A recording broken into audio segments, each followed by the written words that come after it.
No ma ei ole tal nüüd selline väga vana sõber, et ma arvan, et meie tutvus on mingi sihuke 10-aastane umbes näiteks. Et ega ta ju selle aja jooksul nüüd nii väga muutunud polegi, et eks ta käib ikka nii, nagu ta käib niimoodi lainetena üles alla ja selles mõttes ta on niisugune, kuidas nüüd öelda, Pansol oli hästi tore väljend naljakas inimene, et Panso kogus neid selliseid naljakaid inimesi, käis neid otsimas üle Eesti ja vaimustus. Ja see naljakas ei tähenda seal juures nagu seda, et ta oleks nalja kogu aeg, oleks nagu kloun, vaid vastupidi, et ta on nagu selles mõttes originaalne. Ei ole nagu puulusikas, mida on kümneid või sadu ühesuguseid, vaid on midagi väga iseäralikku ja eripärast. Ja selline on ta kogu aeg ilmselt olnud ja noh, et kui käia metsas, siis on seal hästi palju puid, ega see enamusi neid ei vaata, aga kui üks on selline kõver tormidest painutatud ja sihuke juurikatena keerdused, siis seda sa jääd vaatama, ehkki on selge, et see on puu, millest nagu midagi eriti, ega sellega midagi muud teha ei olegi, kui just vaadata, kui lahe ta on. Ja ega Kuku on ka täpselt selline mees, et ega ta millekski muuks ju ei kõlba kui väga heaks näitlejaks, et see on ainuke, milleks seda nagu kasutada saab. No, ma arvast nagu väga peangi sellepärast lugu, et ma pean arvestama ühte asja, et mina olen võrokas, tema on setu. Ehk naabrid, nagu me oleme kaks olulist rahvast Lõuna-Eestis.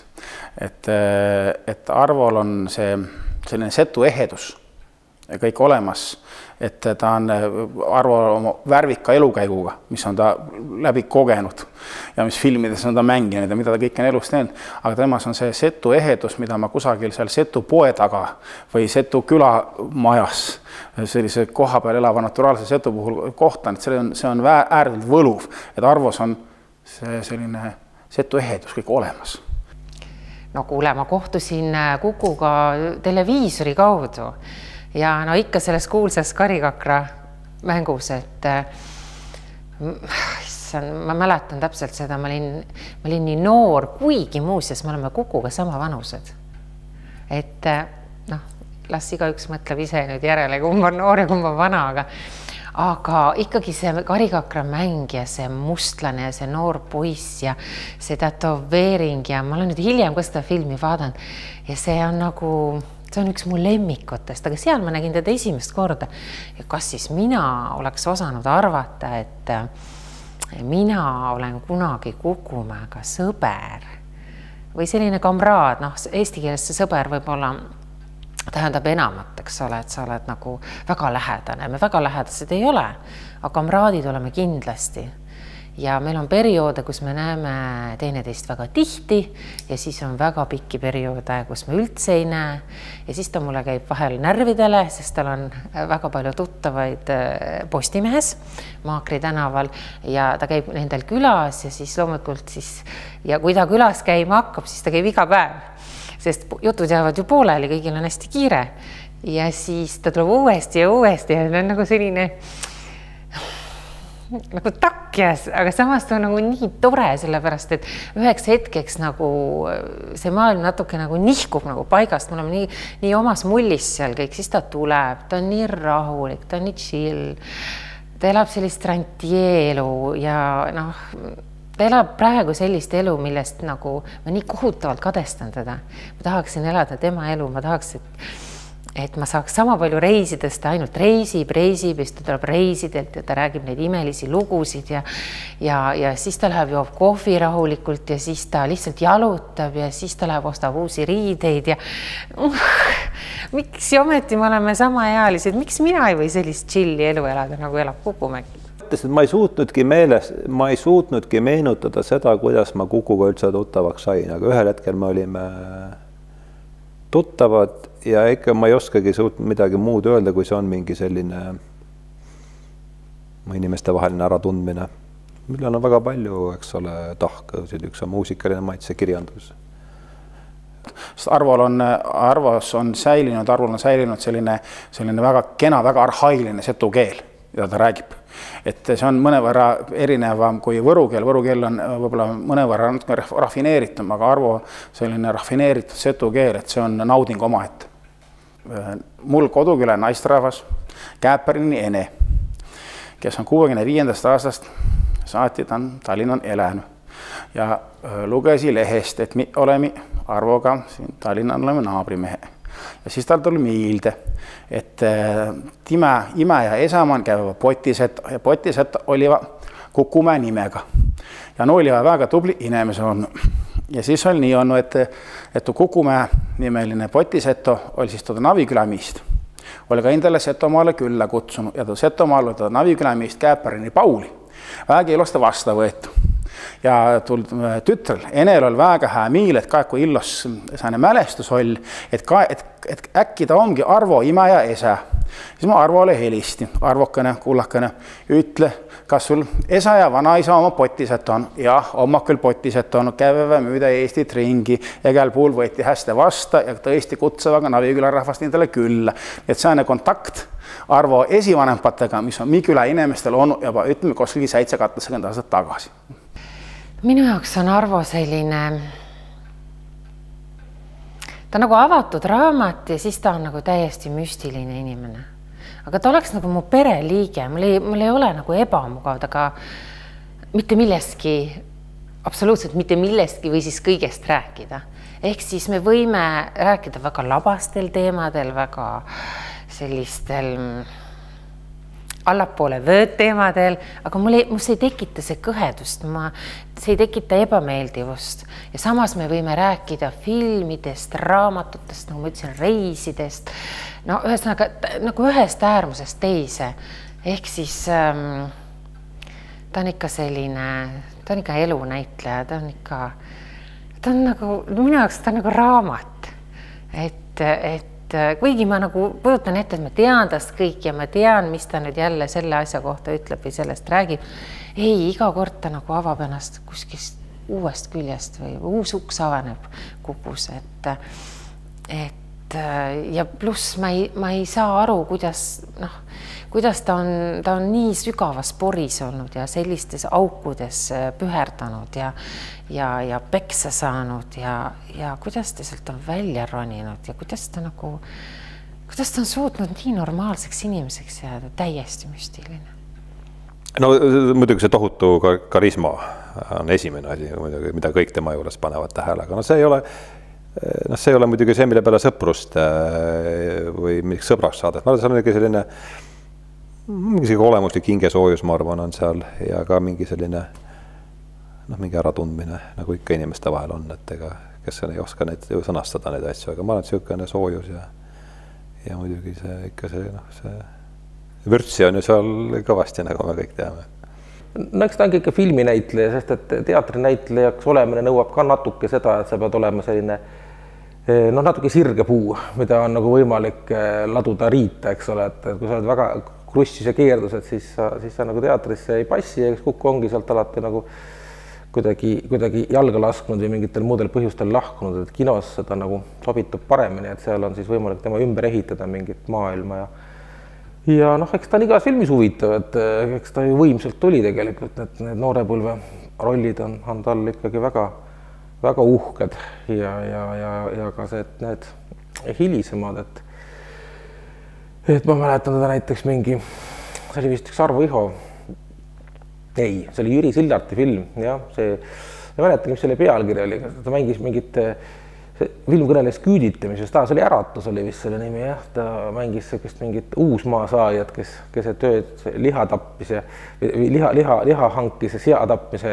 läbi ja kostitas seal mingid küüditajad, kondas mingis pikas valges särgis ringi ja oli see tõeline setu. Ja eks sellised setusid on ta ju mänginudki. Aga mida ma tahan kindlasti rääkida, ma mõtlesin pisut, et kui ma paari sõnaga ütleksin, kes Arvo on, siis ma mõtlen, et ta on ikkagi aus inimene, väga aus inimene, mis mind üllatas. Väga uhke inimene ja väga selline kuninglik inimene. Aga ma tahaks talle siin ja täna öelda, ma olengi unustanud talle muuseas öelda seda, et tema peab jääma ainult filmide juurde, tema teatrisse minna ei tohi, et teatrinäitleja tema ei ole. Ma natuke pelgasin talle öelda kord tõtt näkku, et oli selline etendus, Andrus Kivirähk tegi 8 varbaga kuninga ja olgem ausad, see etendus läks peesse. ma käisin esietendusel, Arvo oli täiesti mitte tema, ta oli täiesti möku seal laval. Tal ei jää, no okei, ma saan aru, sõnad ei jää pähe, esietendus läheb sassi, tuleb selliseid lünki, aga ta oli täiesti nagu, see oli mulle nii suur pettumus, et ma tahtsin nutta lihtsalt. See oli nagu, Andrus Kivirähk päästis selle etenduse, ta istus esireas ja ütles talle ette või siis, kui see Arvo sealt tekstist välja läks, siis ütles, kuku, lähme nüüd siit nagu edasi. Et see etenduse sees, et seal esireas istus siis Kivirähk, siis loo autor, päästis selle etenduse nagu, aga ta oli kehv näitleja, siis me läksime Esikapeole, mis oli ilmatuma suurejooneline ja ma mõtlesin, mis asja ma seal nüüd ütlen, sest ma tean, et ta on tohutu solvuja ka ja siis võib kuudeks või aastateks niimoodi minna, et noh, me ei kohtu ka, sest inimene on solvunud lihtsalt. Ma mõtlesin, kuidas ma talle seda ütlen, või kuidas ma ütlen, et päris huvitav etendus oli või noh, ta nagu närib läbi selle ja siis küsisin ise ta käest, Kuku, mis sa arvad, kuidas sa said hakkama? No muidugi tuli aus inimene, sitasti läks, ma ei ole näitleja. Ütles, ja siis ta rääkis toredasti, ütles, et tead Anu ja mul oli sõbranna Tuuli oli ka kaasas, et teate tüdrukud, et nüüd ma saan aru, et need on täiesti kaks erinevat asja, filminäitleja ja teatrinäitleja ja ta ütles, et ta on eluaeg hästi kriitiline olnud teatrinäitlejate vastu, käinud vaatamas etendus ja kogu aeg kritiseerinud, öelnud siin jama ja ei oska mängida, ta on nii, noh, ta ei ole nagu päris ja teeskleja ja kõik selliseid asju ja siis ta ütles, et nüüd, kui ma olen ise laval, siis ma saan väga hästi aru. Et vaieldamatult on Arvo üks meeldejäävamaid ja armsamaid filminäitlejad juba sellisest nagu varasest koolipõlvest, alates tätoveeringust ja sealt edasi kõik, mis on tulnud. Et see kõik on olnud ju, Arvo on olnud ka ikkagi vaieldamatult minu noorpõlve sellise kinotegijate kontekstis selline, noh, tegija. Nii et eks ma ikka vaatan ja loodan kõike paremat, et Arvol häid ja kenasid rolle tuleks. Et vaieldamatult on ju tema karakter selline, mis on kordumatu Eestis. Minul tuleb pigem seoses Kukuga tuleb üks lugu meelde, mis võib-olla natukene avab seda natuke teist asja, et mulle kunagi siiamaani meeldib Põuks väga. Ja siis ma helistasin meie ühisele sõbrale Jaak Tuksamile ja küsisin, et mida tema Sean McGowanist arvab ja siis see Tuksami vastus, mis on minu arust haakub päris hästi Kukuga, et ta on ju täiesti geniaalne vinnike. Aga miks ta küll ennast niimoodi lõhkuma pidi? Et ma arvan, et võt see on see, mis kuidagi Kuku kohta nüüd käib ka päris hästi, et ta on ju täiesti geniaalne näitleja ja aga et see no seda me võime siin kõik see sõpruskond, kes siin on siin niimoodi suuremate ja väiksemate kaotustega on siiamaani jõudnud, kus me oleme, et eks seda me võime siin kõik üksteise enda käest küsida, et miks seda vahepealselt lõhkumist nii hirmsasti vaja oli, et Kesk- ja Rõõmundus oli Kukul väga lahe roll, see oli väike roll, aga üks selline häbelik traktorist, kelle juurde siis kaunid naised jäid töömajale ja kes tuli siis tooma patju ja linu ja tekke ja ühtlasi küsis ka autogramme, et noh, see oli jälle selline setu poiss nagu ta on, et ta ikka kannab igale filmile mingi sellise pipratera sisse, mõnusa maitse, et kui Kuku on saadud mängima filmi, siis ikkagi seal on midagi vaadata. Ja käisin hiljuti Rehepappi vaatamas ja läksin ka tohutu eelarvamusega. Muidugi Kuku ka söötis seda eelarvust. Kaval Remane muidugi ütles, et sealt on nii palju välja lõigatud ja temal on jäetud nii väikesed tükid seal ja mul oli nii hea, ma olin nagu südamest õnnelik, et tal see film õnnestus. See on üks suurepärasemaid elamusi olnud viimasel ajal, millega Kuku on hakkama saanud. Kuku on siis Eesti näitlejate hulgast üks väheseid, kellel tõesti selline nägu võtta on. Eks ta on selle nimel ka palju vaeva näinud kogu elu. Et nägu tuleb ikka ette juua näitlejale, ega teisiti ei saa, mis on neid siledaid poisse ikka vahid. Nad oskavad küll kukerpalli teha ja raskusi tõsta, aga siuke kinolina tahab ikka siukest meest, kes on näo pähe joonud endale. See Kukul on olemas ja selles mõttes ta selline Rehepapi filmi sobis nagu rusikas silma auku muidugi. Ei, ma arvan, et viimased õhtud on olnud väga sellised, ma nimetaksin neid suisa väikekodanlikeks. Oleme, istume seal Tatari tänaval Mariti ja Kuku juures ja väga siuke armas ja soe kodu seal ja Kuku joob teed ja mina ka ja prouad limpsivad prouad limpsivad Vana-Tallinnat või midagi, kõik on väga sulnis. Ehe, siiras, rõõmsameelne. Aus.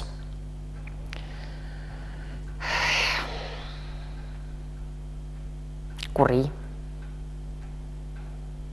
Lahke.